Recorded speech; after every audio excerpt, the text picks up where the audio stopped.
మన ప్రభువును రక్షకుడైన యేసుక్రీస్తు అతి శ్రేష్టమైన నామంలో అనుదిన దైవ కృపా కార్యక్రమం ద్వారా ఈ దినం దేవుని యొక్క మాటలు వింటున్న దేవుని ప్రియులైన మీ అందరికీ హృదయపూర్వక వందనాలు తెలియపరుస్తూ ఉన్నాం. ఈ దినం దేవుని యొక్క మాటలు వింటున్న మిమ్మల్ని నిశ్చయంగా నా దేవుడు దీవించి ఆశీర్వదించునుగాక.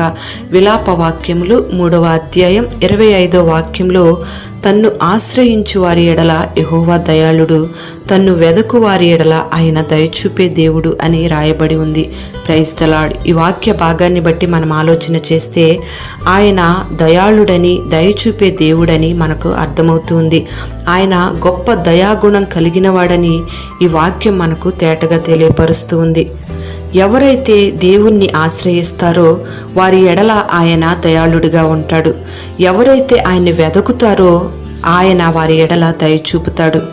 ప్రియ దేవుని బిడ్డలారా, మనం గమనించాలి, దేవుడు ఒకని ఎడల దయ చూపితే ఆ వ్యక్తి నిరంతరము ఆశీర్వాదకరంగా ఉంటాడు. ఒక వ్యక్తి ఎడల దేవుడు దయ చూపితే ఆ వ్యక్తి ఒక ఉన్నతమైన స్థితిలో నిలబడతాడు. ఒక వ్యక్తి ఎడల దేవుడు దయ చూపితే ఆ వ్యక్తికి ఏ హాని లేకుండా క్షేమంగా ఆశీర్వాదకరంగా జీవించగలుగుతాడు. ఒక వ్యక్తి దయను పొందుకుంటే పరలోక రాజ్యానికి ప్రవేశించగలుగుతాడు. ప్రియ దేవుని బిడ్డలారా, ఈ దినాన దేవుణ్ణి ఆశ్రయించాల్సిన అవసరత, దేవుడు చేసే కార్యాల కొరకు ఎదురు చూడాల్సిన అవసరత మనకెంతైనా ఉంది. ఈ లోకంలో ఉన్న వాటినన్నిటిని మనం సంపాదించుకొని దేవుని దయను మనం సంపాదించుకోకపోతే మన జీవితం అంతా కూడా వ్యర్థమైపోయినట్టే.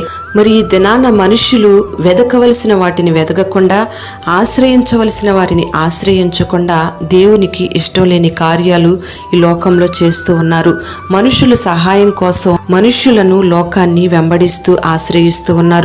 లోకంలో ఉన్న కార్యాల కొరకు, ఆ పాపపు జీవితం కొరకు ఎదురు చూస్తూ ఉన్నారు. ప్రియ దేవుని బిడ్డలారా, దేవునికి ఇష్టం లేని పాపపు లోకాన్ని వెదకకుండా దేవుణ్ణి ఆశ్రయించి ఆయన దయను, ఆయన కనికరాన్ని పొందుకొని ఆయన దయ పొందిన వారి జీవితంలో చేసే కార్యాల కొరకు ఎదురు చూసినట్లయితే ఆయన దయాళుడైన దేవునిగా గొప్ప సహాయాన్ని ప్రతి ఒక్కరికి అనుగ్రహిస్తాడు. ఎవరైతే దేవుని యొక్క సహాయం కొరకు దేవుణ్ణి ఆశ్రయించి దేవుడు వారి జీవితంలో చేసే కార్యాల కొరకు వెతుకుతారో వారి ఎడల నిశ్చయంగా దేవుడు దయ చూపించి వాళ్ళు ఊహించిన వాటికంటే కూడా అద్భుతమైన కార్యాలను నా దేవుడు చేయబోతూ ఉన్నాడు. ప్రియ దేవుని బిడ్డలారా, ఆయన యొక్క దయను మనం ధ్యానించుకోవాలంటే మన జీవిత కాలం అంతా కూడా సరిపోదు.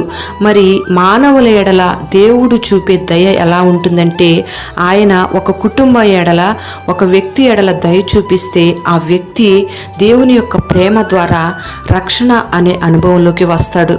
ఎంతటి పాపినైనా ఆయన రక్షించి తన రక్షణ వస్త్రము చేత కప్పి పరలోక రాజ్యానికి వారసులుగా దేవుడు మారుస్తాడు. ప్రియ దేవుని బిడ్డలారా, దయాళుడైన దేవుని దయను పొందుకోవడానికి ఒక మనిషికి కులము గాని, మతము గాని, జాతి గాని ఏది కూడా అడ్డురాదు. ఆయన అందరికీ కూడా రక్షణ దయచేసేవాడు. ఏ పక్షపాతము ఆయనలో లేదు, ఏ భేదము కూడా ఆయనలో లేదు. ఆయన అందరికీ ప్రభువై ఉన్నాడు. ఆయన ఎవరిని కూడా త్రోసివేయకుండా ఆయన ఆశ్రయించే వారందరి పాపాలను క్షమించి వారికి గొప్ప రక్షణను అనుగ్రహించి వారిని దయతో నింపి పరలోక మహిమను వారికి అనుగ్రహిస్తాడు.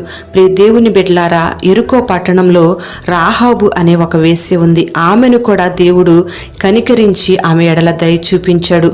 ఆమె ఎప్పుడైతే దేవుణ్ణి ఆశ్రయించిందో ఆమెను, ఆమె కుటుంబాన్ని దేవుడు రక్షించి ఆ కుటుంబం ఎడల దేవుడు దయ చూపించాడు. అంత గొప్ప పాపిని కూడా దేవుడు రక్షించాడు.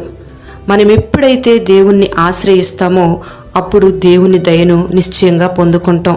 ఈ దినాల్లో చాలామంది దేవుని దయను, దేవుని యొక్క ప్రేమను, దేవుని యొక్క రక్షణను నిర్లక్ష్యం చేస్తూ దేవునికి విరోధంగా లోకంతో సహవాసం చేస్తూ అనేక మంది జీవిస్తూ ఉన్నారు. ప్రియ దేవుని బిడ్డలారా, దేవుని యొక్క దయను పొందుకోలేకపోతే ఈ లోకంలో ఎన్ని కార్యాలు చేసినా, ఎంత బ్రతుకు బ్రతికినా అదంతా కూడా వ్యర్థమే.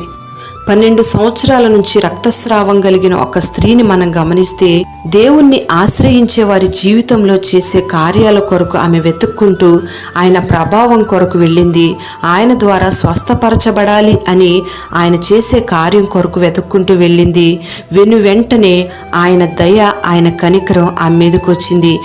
వెంటనే ఆయనలో ఉన్న ప్రభావము ద్వారా ఆమెలో ఉన్న రోగము కట్టబడింది. పరిపూర్ణమైన స్వస్థతను ఆమె అనుభవిస్తూ వచ్చింది. ప్రియ దేవుని బిడ్డ, ఈ దినాన దేవుని మాటలు వింటున్న నీవు మరి ఎవరిని ఆశ్రయిస్తున్నావు? ఎవరు చేసే కార్యాల కొరకు ఎదురు చూస్తూ ఉన్నావు? నువ్వు దేవుణ్ణి ఆశ్రయించి దేవుడు చేసే కార్యాల కొరకు నీ జీవితంలో మేలులు పొందుకోవడానికి నువ్వు ఎదురు చూసినట్లయితే నిశ్చయంగా నీ ఎడల ఆయన దయచూపే దేవుడై ఉన్నాడు.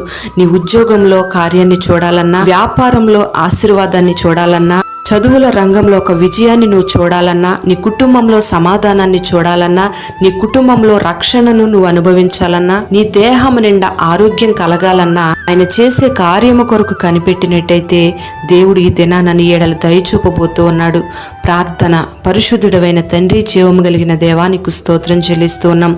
ఈ దినం ఈ మాటలు విన్నని బిడ్డల్ని మీరు పేరు పేరున దీవించమని వేడుకుంటున్నాం. ప్రభువా, నిన్ను ఆశ్రయించే వారి ఎడల నువ్వు దయచూపే దేవుడవని, వెదకు వారి ఎడల దయచూపే దేవుడవని మీరు తెలియపరుస్తూ ఉన్నారు. ప్రభువా, నిశ్చయంగా ఈ దినాన ఎవరైతే నీ సహాయం కొరకు ఎదురు చూస్తూ ఉన్నారో, ఎవరైతే నిన్ను ఆశ్రయించి నిన్ను ఆశ్రయస్థానంగా చేసుకున్నారో, నీ బిడ్డలందరినీ మీరు దర్శించి బిడ్డల జీవితాలలో అద్భుత కార్యాలను మీరు జరిగించండి.